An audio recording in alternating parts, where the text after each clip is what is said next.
As a learning disability specialist, I work with children who are in the primary grades, and I introduce the short vowels first because many times the children will have memory issues, working memory problems, and so I use the Spell of Language vowel classification in a modified way. And I use the jaw gradation and the tongue placement in order to introduce those short vowel sounds. So we'll start with this letter. What does this say? Eh. Okay. And your tongue is at the very top of your mouth when you say eh. Try that.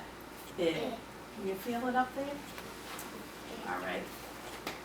Now your tongue is going to drop just a little bit. Put your hand under your chin. Elbow up. Say elbow up. Okay. Say eh. Your chin went down just a little too much. Just let it drop just a little bit.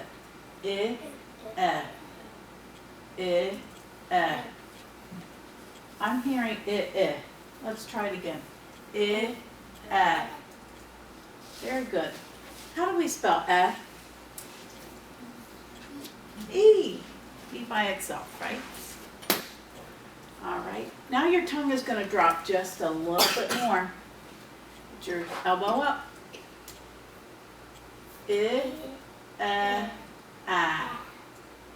you feel that tongue drop just a little bit? How do we spell John? A by itself, right?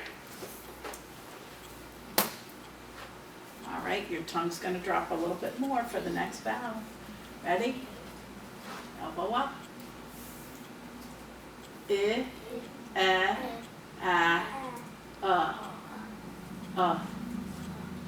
Let's try it again. How do we spell U by itself. All right, we have one more vowel. Ready? Our chin's going to drop just a little bit more. That tongue's going to drop just a little bit more. Ready?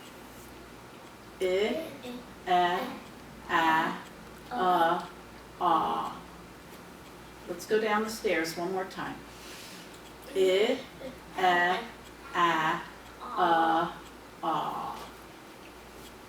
job. How do you spell Jameson?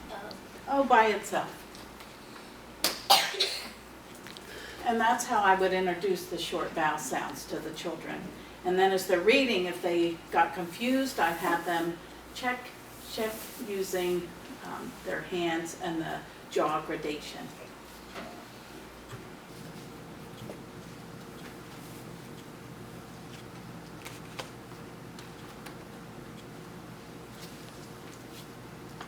As an interventionist for level 1 RTI, I go into the regular classroom and do a whole class lesson on decoding and coding as part of the Spell of Language. I started out by just giving the children the coded words, and they ask, can we do this? They love it. The children who want to know how things work. They don't want the math formula, they need to know why it works. These are the kids that love to code. And then the children who need to code because their reading is weak, they benefit too. So we're going to work on coding today. So when you read in the English language, you're ciphering a code. But the good thing is, it's not a secret code. I'm going to help you with that code, and eventually you'll be able to read any word in the English language because you're learning the code. All right. Sometimes the code is easy to figure out. All right. So let's look at this first word. That word is in. How many letters are there in? 2. 2 letters. How many sounds do you hear? 2. All right, so we can either tap in, or we could hold up fingers, or put dots. I'm going to tap today. All right, so let's tap for every sound we hear in N. Ready? In. How many sounds did you hear? Jameson? 2. All right, so let's go over to the word, and we're going to code it with dots. All right? So the I says It. it. Let's put a dot under the I. Jameson, you do that too. All right. Kelsey, what does N say? N. So we're going to put a dot under the end. N. Very easy, right? No brainer. All right. So let's go to this next word. This word is C. So Jameson, how many letters do you see? 3. 3. How many sounds do you hear? 2. 2 sounds. All right, so let's code this. What does S say? All right, so we're going to put a dot under it. It says its name and the sound. All right. And what's the next sound in C? John? E. How are we spelling E? 2 E's. So what we're going to do is underline the 2 E's and put 1 dot there because we have 1 sound. C. Whippy? Kelsey? All right. This word is time. How many letters do you see, Lakin? Time. 4. 4. How many sounds do we hear, Jameson? 3.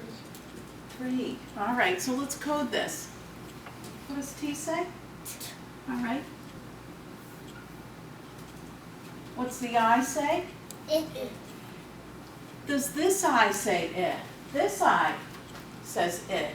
The I by itself says it. I. But this one says I. What made it say its name? The E. The E. So what we're going to do is code it by drawing an arrow like that. And John, what does M say? 1 dot, right? 1 sound we're hearing. And does E say anything? No. So we're not going to put a dot. 3. Jameson said 3 sounds. We have 3 dots. Okay. This word is there. Kelsey, how many letters do you see in there? 5. 5 letters. How many sounds do you hear, Lakin? You can tap, you can hold up fingers or put dots. 3. 3. I saved the hardest one for you, didn't I? There. So we're going to have some work, some thinking to do for this one. There. All right, what's the first sound you hear in there, John? The. What letters make that? TH. Okay, so here's how we're going to code it. We're going to underline it, but it's noisy, it vibrates, right? So we're going to put this wiggly line like that under the TH and a dot. What's the next sound in there? There. Air. A. Let's cut that R off and save it, that R. Okay, A. How can we code this? What says that A sound? A. But it's not spelled with an A. It's E. E-I together. So let's underline EI, put a dot, and you said that it makes that A sound, so let's code it. Let's put AE above here, because it switched. And Jameson, what's the last sound in there? Does R say Yeah, so let's put a dot. You said there were 3 sounds. You're right. Who would like to try coding this one? Thanks for taking a risk, John. Okay, this word is not. How many sounds do you hear? 2. 3. 3 sounds, okay. How are we going to code that? The dot under N. Put a dot under N, Dot under O. dot under O, Dot under T. a dot under T. That was pretty straightforward, wasn't it? Nice job. Thanks for taking that risk. Who wants to try this one? Jameson, the word is each. How are we gonna code this? How many sounds do you hear?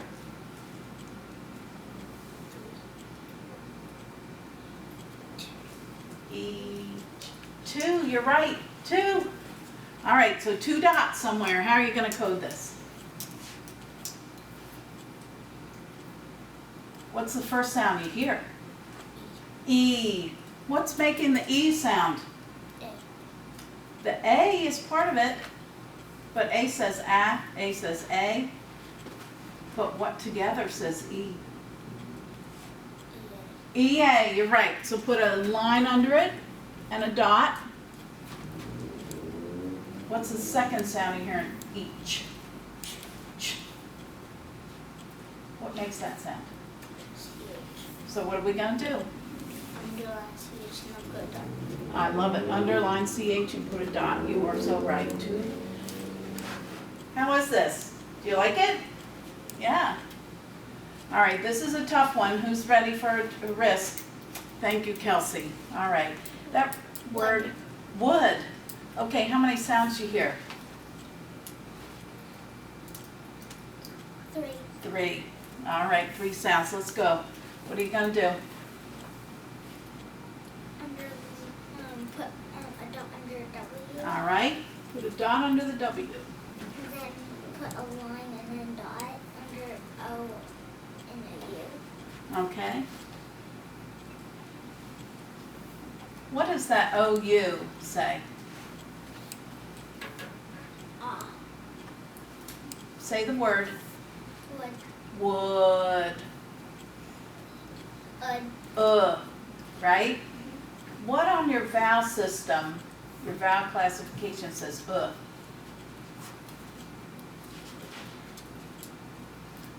Look at the shape of my mouth. Ah. O would say ah. Ah. This is a little tighter. Ah.